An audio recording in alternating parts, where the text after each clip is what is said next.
మునగాకు నువ్వుల పచ్చడి రెడీ అండి. చాలా టేస్టీగా ఉంటుంది, ఆరోగ్యానికి చాలా మంచిది. మీరు కూడా ఒకసారి ట్రై చేయండి. మునగాకు పచ్చడికి ధనియాలు కొంచెం, జీలకర్ర కొంచెం,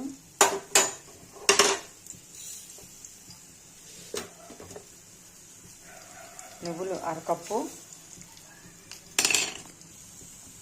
పచ్చిమిరపకాయలు అన్నీ కలిపి బాగా వేయించుకోవాలి.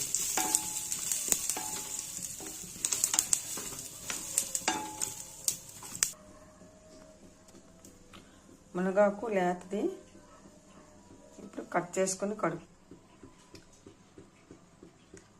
మునగాకు కడిగి పెట్టుకుని మునగాకుని లో ఫ్లేమ్లో వేయించుకోవాలి. లో ఫ్లేమ్లో వేయించుకోవడం వలన గ్రీన్ కలర్గా ఉంటుంది.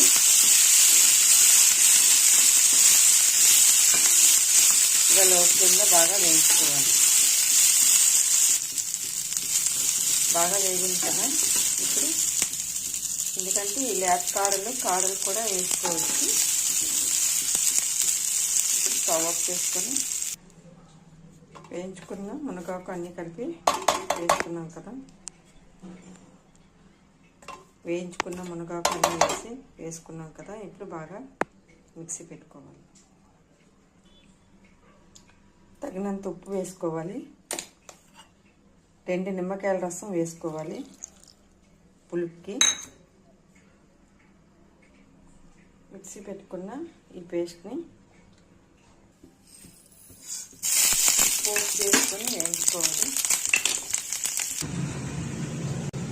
మునగాకు నువ్వుల పచ్చడి రెడీ అండి. మునగాకు ఇష్టం లేదనేటప్పుడు ఇలా నువ్వులతో చేయడం వల్ల మునగాకు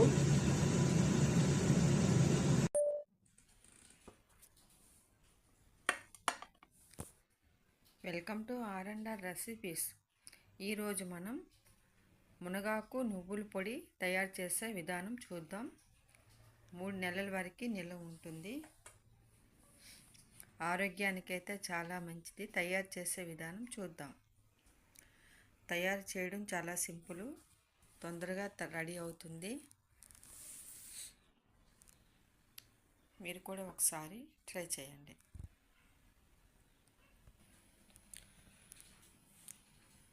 వేడి అన్నంలోకి నువ్వుల పొడి నెయ్యి వేసుకొని తింటే చాలా టేస్టీగా ఉంటుంది. మునగాకు ఇష్టం లేదు అనేవారు కూడా ఇలాగ ఈ పౌడర్ చేసి అన్నంలో వేసుకొని తినడం వల్ల